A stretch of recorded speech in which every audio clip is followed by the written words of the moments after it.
and welcome to Inside the Admissions Office, the official podcast of InGenius Prep and your go-to resource for expert admissions strategy.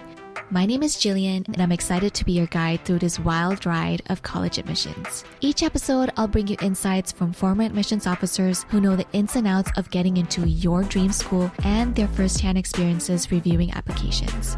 Our strategies have helped countless students gain acceptance to top universities, and we're here to help your students gain that competitive edge and do the same. Whether you are just starting your college prep journey or knee-deep in applications, we've got you covered. So grab your notebooks, pencils, and maybe a cup of coffee. Let's dive in. Hi everyone, welcome back to another episode.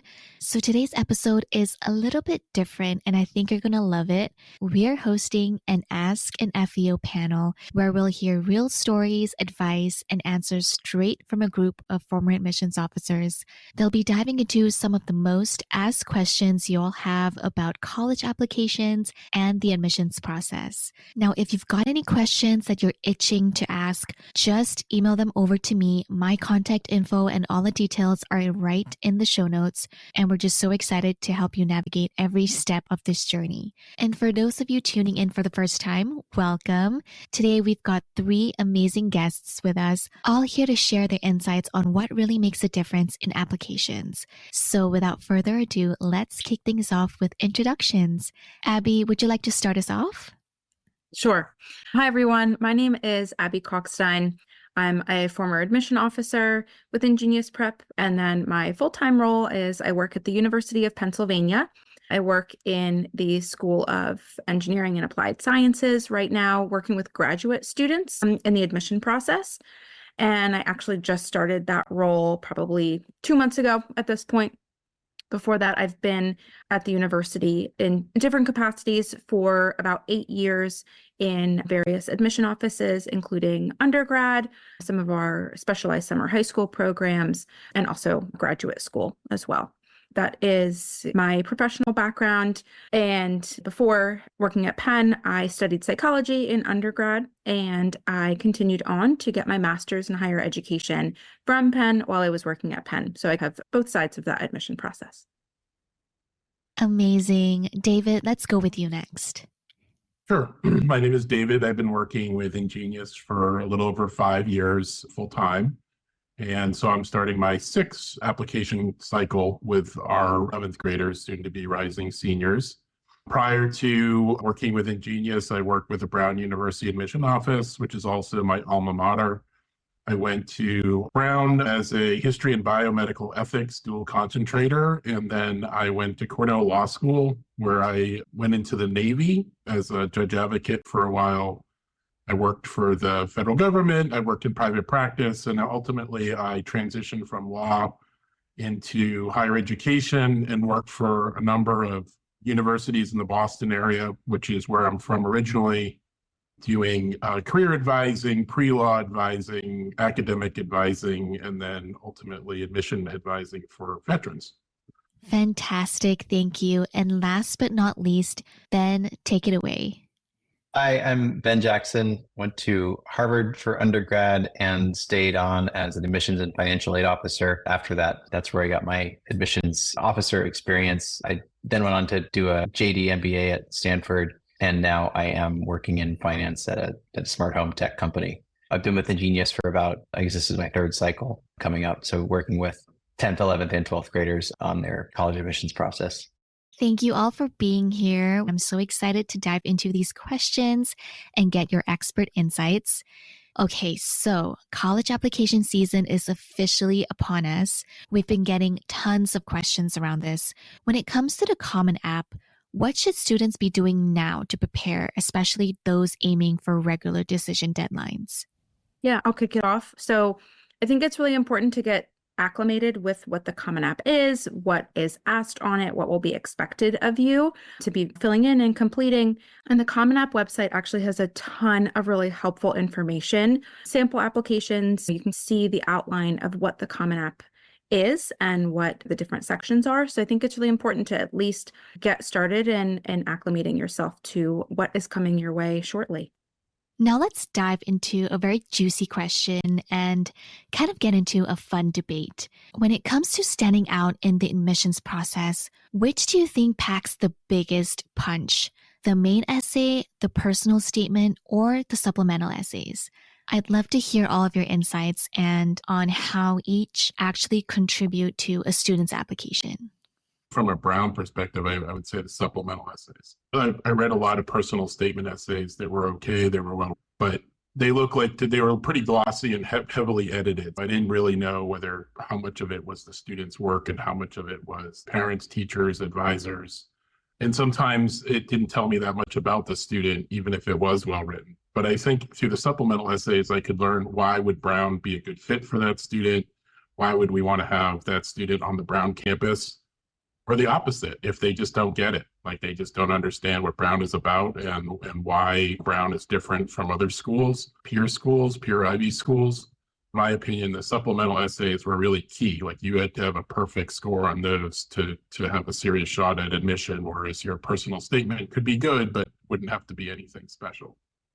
Yeah, I think the supplemental is the place where you're really often getting into the nitty-gritty details of why you want to go to a specific school or study something specific. So it's a little bit more unique to you and has often more specific details to the school, which I think is really helpful in determining if it's actually a school that you are passionate about and actually really want to go to, and at the very least did school research on, which is not always the case. All right, now let's talk about mistakes. What is the biggest one you see students making on their applications that they really should avoid? Any tips on how to dodge it? One thing that always stands out to me and has always been a personal pet peeve as an admission officer is, especially in the supplementals, if you use a school name for the wrong school supplemental essays. I think it seems like low-hanging fruit and something that should be really obvious, but I see it all the time. And it immediately shows that you lack attention to detail. You might be rushing, or maybe you just don't really care about the school that you're applying to enough to take a little bit of extra time. So that to me is a very easy way to avoid one of those pet peeves for some of us. In a similar vein, I think just typographic errors in general, and I'm not talking about like improper MLA citation when you're talking about your research, but it's stuff like misspelling words, either the answers to the short questions or the essays. And I think that's, again, it's not like we're going through it looking for typos and automatically dinging students as soon as we see them, but it's something that just pulls me out of the moment when I'm reading the essay and I go, oh, clunk, like there's a misspelled word.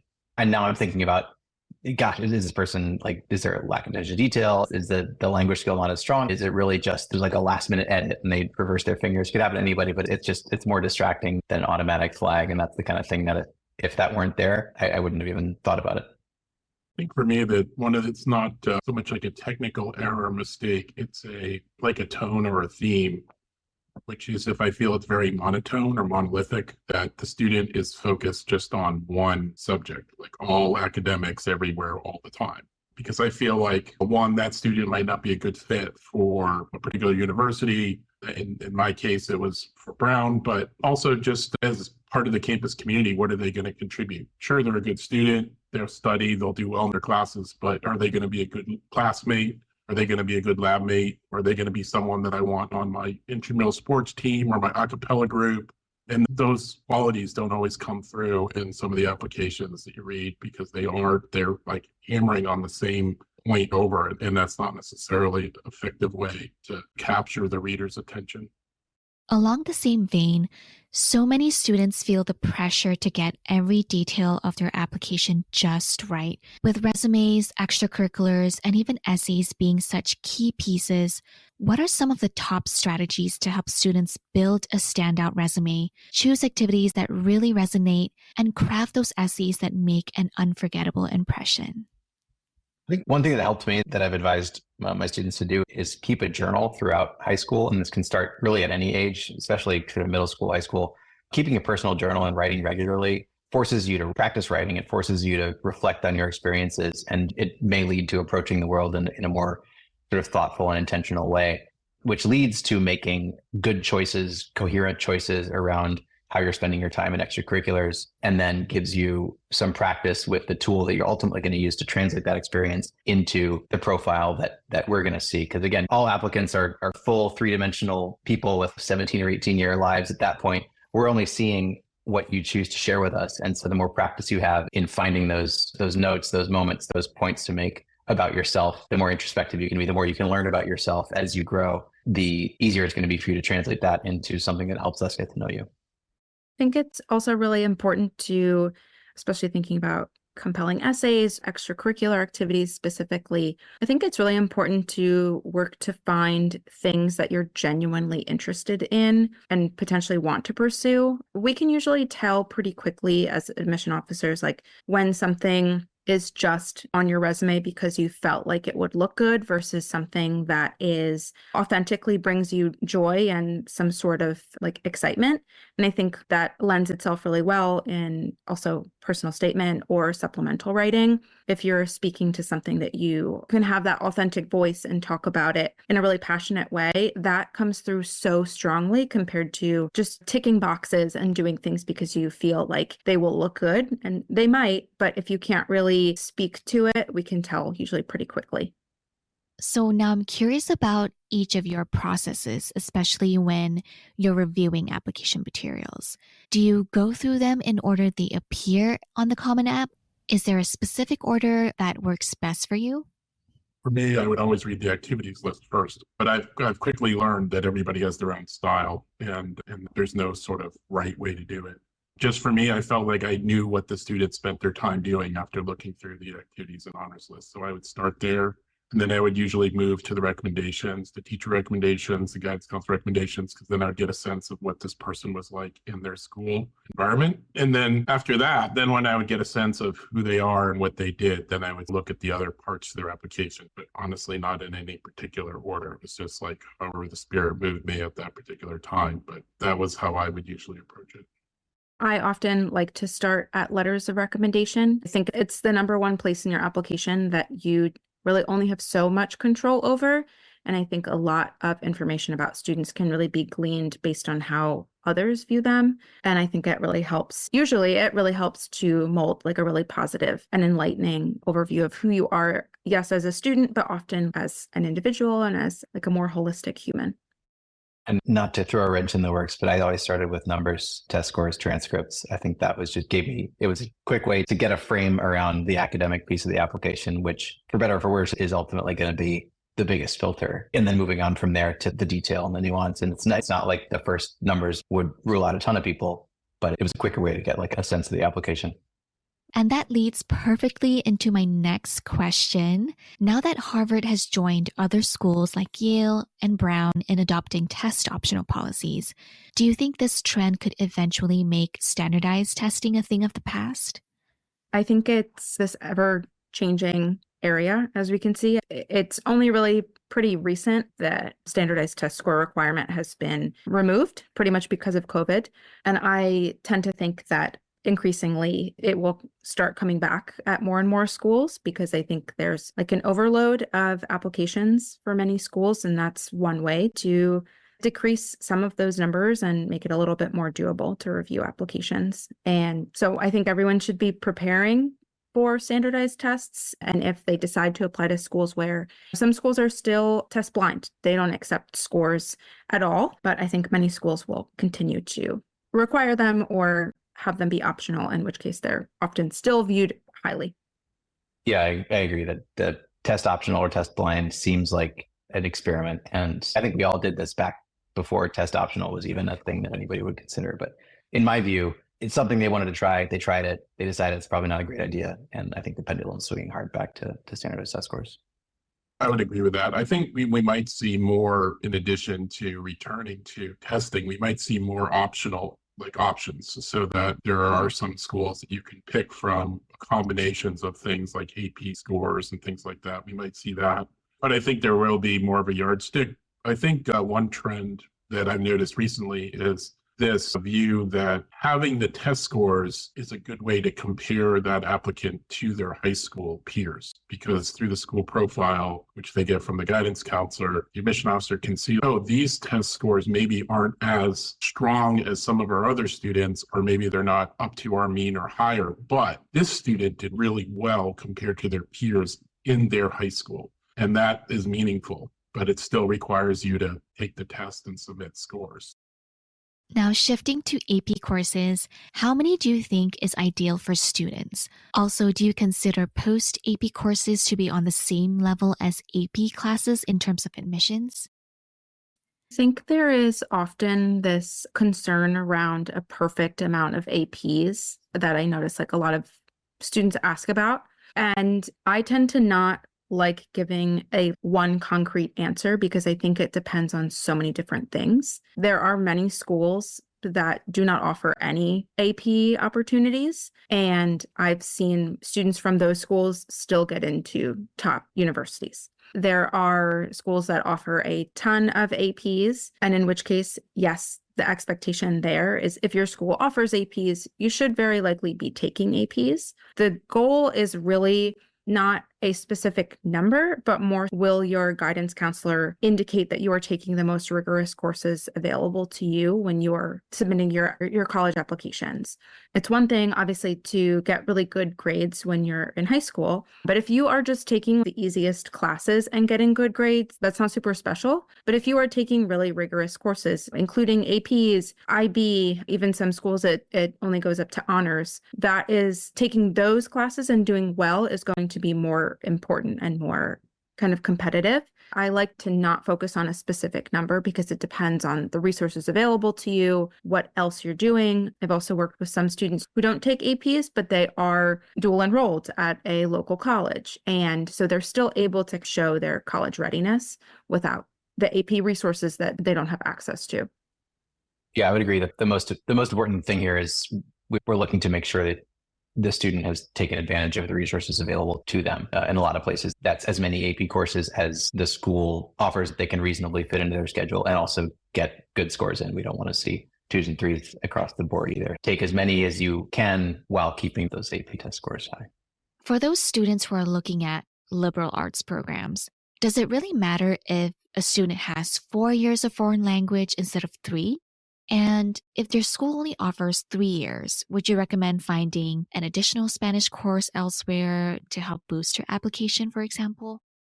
I feel like this question comes up all the time. I think having reached the 4th year of a language is important for top schools. Now that many students start in middle school. So if you took like Spanish, let's say in middle school, you are taking Spanish 4 as an 11th grader. That's still 4 years of a language. Many high schools only require you to take 2 or 3 years of a foreign language. I've also had many students ask if they can drop their foreign language. But if you look at the common data set, you'll see that most of the top schools, if not all, still prefer you to have 4 years of a foreign language. If your high school doesn't provide that, you can find foreign language at almost any community college or state college, often online or hybrid at different levels, beginner, intermediate. So it's actually quite easy, and in the summer too. So it's for more commonly offered languages. So it's actually quite easy to get that done, even if you're taking it outside of your high school curriculum. At Harvard, when I was there, and this is probably true at other schools, we're looking for 4 years of the same foreign language. So as Dave mentioned, like we want to see you get depth in one language rather than just 4 years of checking the box on foreign languages. Okay, so we've got another question from a student, and this student asked, what is the best place in the Common App to explain important information about my school performance? For example, I had to take care of a family member who was in the hospital, and it really affected my grades in high school. Where should I share that information? One section that you can utilize in the Common App is there's like an additional information blurb. And sometimes students will get a bad grade unrelated to like other things going on in their life. It was just like a really hard class. And I don't encourage students to utilize that that blurb for just providing insight as to like why a certain class was really difficult. But if there is something in your life that is not going to be reflected anywhere else in your application that interfered with your grades and your different opportunities, I think that's a really great place to discuss that because it will not come up anywhere else. And you have to make sure that admission officers are privy to that because they won't have known that. This next question is actually from a student who's feeling a little bit unsure about their major. They're wondering, how should they go about choosing colleges and approaching their essays with that uncertainty in mind? What advice would you give them on navigating this? It would have to be something that's supported by what you've done. When you get to college, you'll have flexibility in what you can do for majors. You can change your majors. Many times you can maneuver within the university to different schools or departments, depending on what college you're attending. So when the student is uncertain, I would just look closely at what is it that they've done through high school as far as activities, as far as courses, what have they done in the summer? What are some things they might have interest in, and then go from there. There's also a lot of interdisciplinary majors as well these days. You can also find those as well if there's not just a single major that's going to work. Yeah, I think what would be compelling, and we do see this a lot at InGenius, students come to us and they're thinking about this both organically and strategically. How should they present this to the college? And it's good to see like a short list of possibilities and then some diligent exploration of each of those. So it's not, I don't know, I'm just going to show up on campus and take a bunch of classes and see what happens. But it's okay to lead with, I haven't decided on the major yet, but here are some steps I've taken to exploring my interest in economics and sort of fiscal policy. Or here are some steps I've taken to explore this interest, some independent research, stuff like that. Just show that intellectual curiosity, even if it hasn't reached a point yet. Now let's talk about research. How much weight does it carry in a student's application? Is it something that colleges really look for?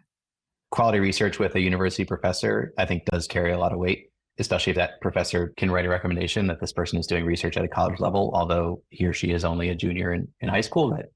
That goes a long way. If there's a paper that comes out of it, that paper may get submitted to the department at the school so that it'll get read by professors at the school and then they can come back with their own comments. And so I think that's the kind of thing that can make a very strong statement about your academic strength and interest more so than just a transcript. If it's poor quality research or it looks like it was done just to check a box, we'll probably be able to see through that and realize that this is not worth spending time on. Yeah, just to add on there, I think it's really important that if a student decides to do research, does it make sense in your application as a whole? I think for some students, research is becoming more and more, I think, common now. But for some students, it just doesn't really make sense to be doing research just based on what major they might be going into or their other activities, their other interests.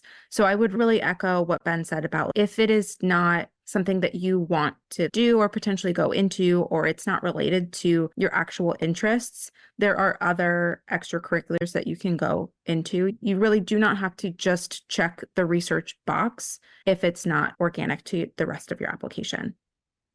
So working as a former admissions officer, I'm pretty sure all of you have read thousands of applications. In your experience, what are some of the most impressive activities you've seen so far from applicants? Any standout examples that come to mind? I worked with an applicant who, this was just like one of the most kind of unique activities I've seen, but he's like top 3% of people who, I'm not sure of the exact terminology, but he goes through Wikipedia articles and makes sure that they are accurate and that the information is accurate and does follow-up research on them. And he is of the top 3% of all people who do that. And that alone, I think, is really unique, but it also really like matches a lot of who he is in terms of accessible education and wanting to provide like accurate information as well. So I don't know, that's stuck with me for a while. Student I had that was an artist, and that was actually not her major, but she was a very accomplished artist. She loved art. She did different types of painting, and she wanted to be able to share that along with other students. And she started a art gallery within her high school as a sophomore, but by her senior year, she was actually renting space in her town where she and other students could display their artwork, and also the community could display their artwork. And it became a living, breathing part of the town and gallery and a functioning nonprofit business. And it was like something that the town website even was talking about. So it shows you how like a small idea to just share art grew into something that became part of the fabric of our community.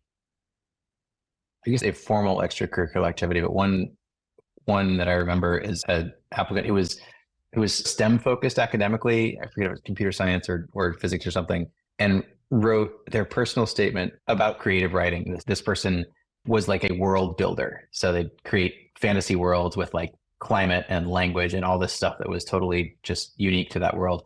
And so wrote the personal statement about the writing process and some samples of the language that he or she had invented for it. And I just thought that was really cool. It was clear that this person invested a lot of time outside of school in this artistic creative pursuit, even though it wasn't like organized or formal in any way. It was just like a passion that had developed to quite an impressive degree. We received a ton of questions regarding recommendation letters, and it seems like it can really be a mystery to a lot of those students. For those getting ready to ask their teachers, what's your best advice to help them approach it in the right way and get the strongest letter possible? One thing I always say to students that I'm working with, like the number one thing you can do is to be really conscientious of your potential letter writer's time. The fall of senior year is when many people are getting asked for many letters of recommendation, depending on the size of your school and how great or popular that teacher is. So it's always best to start cultivating that relationship early.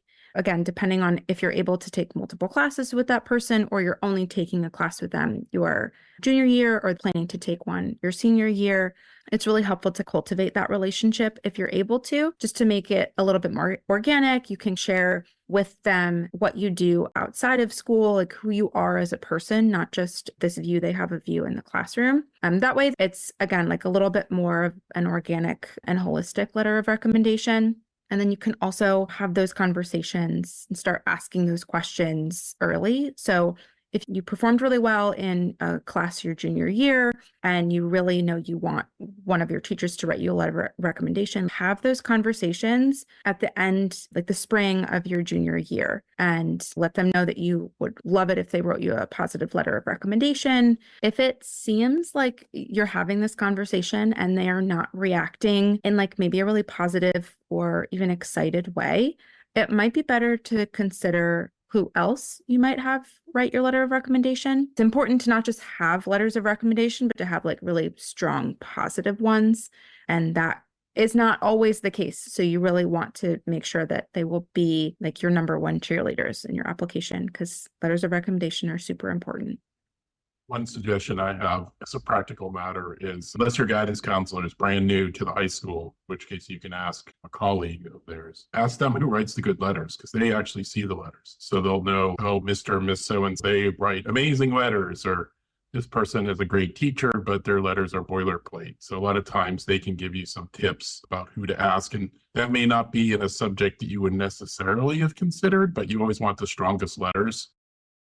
The last thing to mention is that you can say specifically to your recommender what you want them to highlight. And I think there's tactful ways to go about this, but don't be shy about mentioning specific achievements or anecdotes or traits that were meaningful to you and that might have a place in the letter. That this is not the easiest conversation to have or letter to write or whatever, but it makes it easier for them. And also it gives you a little more agency in the process. Now, going back to extracurriculars for a second, how often do you find fake activities in applications? Do you think students commonly exaggerate their roles?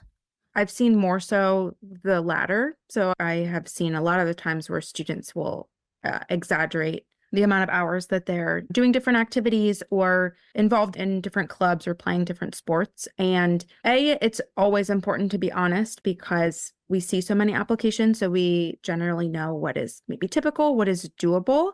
And then if we see on your activities list that you are spending 40 hours a week on every one of your activities, like that's not possible at all. So don't lie because we can often figure it out. And that's an immediate red flag. I'm sure there are things that get by us. It's inevitable, but I think it is always imperative to be honest in your application because at any point, if we figure it out, or even if you're offered admission and we figured it out, that is conditional. And it can come right back if we find out that you have fudged different stuff on your application, no matter what it is. It might seem small to you, but that is essentially a lie to us and doesn't fly. Yeah, I agree. Academic integrity is super important to every school that you'll ever encounter. I think one thing about Harvard that may also be the practice at other schools is that admissions officers are assigned to a specific region. And so that's a specific set of high schools. We're going to read every other application from your high school, from your city that year. And we've also been reading all the applications from your high school and your city for the last however long we've been in the job. So whatever you're doing is probably stuff we've seen other kids do. And if you claim to be the president of a club you're treasurer of, and then the real president applies, then we have a lot of local context, I think, on the application that can help us evaluate, but also help us figure out what looks fishy. Perfect. So moving on to the next question. If a student participated in the Bio Olympiad or a similar activity, but didn't make it to the next stage, should they still highlight that experience on their application? This comes up a lot when students have invested a lot of time in preparation for competitions and they don't have anything to show for it as an award or acknowledgement. It can be frustrating, but I have had students weave that into essays so they can talk about not necessarily, oh, I failed and I overcame failure, but more, I learned so much about this topic by doing these things, including participating in these competitions or whatnot. So there are other ways to talk about what you did and what the value of that was, other than just trying to find some place on the activities list to stick it in. So this next question we get all the time. What advice would you give students who want to make a strong impact on their admissions committee? How can they ensure that they leave a lasting impression? When we talked about lasting impressions among the admissions committee, they weren't positive. It was the kid who had a taxidermy hobby and sent in a sample of his work that made him memorable. He didn't get in. I would be curious about what the goal is of creating a lasting impression. What you really want to do is make a positive impression on the first reader and then go through, and there's no hack to it. Develop your application, think about the themes you want to highlight, give us a coherent package that helps us understand your strengths and your interests and your passions and teaches us as much about you as you can. And then that your individual light will shine. So it's really about who you are and how well you translate. Yeah, I really want to echo that. I fully agree. I think there's this common thought that if there's something about you that's incredibly unique and stand out, that's going to be the ticket for you. And Ben, I really appreciate you saying that, because I think that a lot of students that stand out in my head that I'm still thinking about years later, it is not usually a good thing. And I think that being standout can be a really good thing, but it's also what stands out to me personally. I really value like letters of recommendation and kind of who you are, not just who you are telling me you are, but how others are describing you. And to me, what always stands out is if very like mature, helpful students in classrooms, like students who are just engaged in their coursework and show different qualities in the classroom setting that show that they're going to be good collaborators, good leaders. I think there's a lot of power in how others view you and how they talk about you. And ideally, that's where a lot of that positivity comes from. So this next question is from a parent's perspective. With my daughter attending a small school full of high achievers, do you usually limit on how many applicants to take from the same school? And what tips do you have for her to differentiate herself? Again, I would say that I would never advise someone to differentiate themselves if it doesn't make any sense for them to do it. If, for example, there's a whole lot of students from your school who are applying to Penn and they're all applying as like chemistry majors or something, don't just suddenly say in your application that you want to study like Russian literature, even if that doesn't make any sense in your application. If you really want to differentiate yourself, consider other schools and consider other avenues. If all of your peers are applying to a certain school, is that school really a school that you want to apply to, or are you just applying because everyone was applying? Like really be considerate about not just differentiating yourself, but differentiating where you can see yourself. That could be really important too. I always ask students to get intelligence from their guidance office if we can. And if they use Naviance or a similar system to see trends, where their students do well. I had a student this past cycle who told me after the fact that he had applied to Stanford restricted early action, and that the valedictorian of his class, who was also a legacy, applied restricted early action to Stanford. And I found out after he applied. And I was like, why didn't you tell me this after? So we do try to make strategic choices as well, where you're going to apply and based on what your particular class looks like. There's definitely consideration to that. I like that you touched on strategies, David, because on the same vein, do you think that it really does have an impact on students' outcomes and their acceptances at the end of the day? In my experience, yes, because a lot of the times, obviously the higher education landscape is ever changing, but a lot of the advice that people get is from their parents, which is not a bad thing. Parents are an incredible avenue of resources, but if your parents went to college, when they were going through that process, that was a very different time. Schools were very different. The application process was very different. So I think having more of a modern sense of the trends going on right now and having more of that data-oriented understanding of where things are in the field, I think that can be really helpful. And I think even having advice on personal statements and activities list, I often see students who want to prioritize things that, to me, I think are not interesting. Like they're boring. They're things that might seem really high achieving to the student, but to us, like we see them all the time. So it certainly doesn't stand out, and it will be boring to admission officers at many top schools. So I think having that insider perspective can be really helpful to just have candid answers to how your application looks as a whole.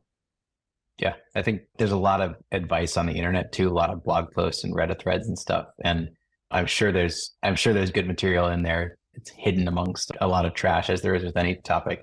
But it's also a little bit the difference between reading about how to swim and actually like getting in the pool with a coach, right? Like we're going to work with you, knowing your strengths and weaknesses. It's not generic advice. It's us working with you, doing iterations on essays and framing different pieces of your experience through the lens of somebody who's read thousands of applications from other students. All right, this is our very last question for today. We know that taking a gap year can lead to so many unique experiences, but when it comes to writing about it, sometimes students struggle to get it right. What would you say are the biggest oops moments students make when describing their gap year? And how can they approach it in a way that makes an impact? That's a good question. It's definitely, I think, less common. I have not seen this a whole lot compared to other applications that I've seen, but I think like one mistake is having no real understandable reason to why you're doing a gap year. You really have to tell a story and be pretty honest about what that story is. Students take gap years for all types of reasons. There can be so many different reasons, but the admission officer really won't know that. Like you have to explain that. And so ideally you have like a solid reason to why you want to do that. And you got to be honest and potentially a little bit vulnerable there. But also depend on, are you applying now to a school that you previously applied to? Is there already a record of what you've already stated before? If not, if it's brand new, then you may have some more flexibility in how you approach that. But again, it's hard to answer that question because a lot of it does depend on what you did during that gap year more than the essay itself. Because of course, if there's medical reasons or limitations, you may not have been able to do certain things, and that's going to be important. But if it was a non-productive year, that's not necessarily going to be impressive either. So I think the planning of what you're doing during the gap year is probably more important than the essay itself. It looks like we've come to the end of our questions for today. A huge thank you to our guests for sharing their valuable insights. We've covered a ton of questions that many students and parents have asked. If you have any more questions you'd like us to address in our next episode, just send them over my way. You'll find all of my contact info in the show notes.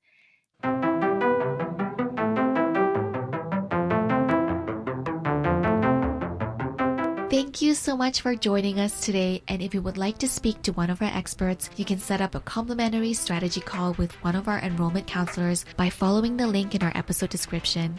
And for more information and access to additional resources, you can register for our webinars, which is also linked in the episode description. If you have any questions or would like to request a topic for a future episode, you can email me directly at jillian.yong, that's jillian.yong@ingeniusprep.com. Thank you for listening to another episode of Inside the Admissions Office, and don't forget to follow the podcast so you're notified every time a new episode is available. That is all for now, and I hope this was helpful for everybody tuning in, and we will see you in the next episode.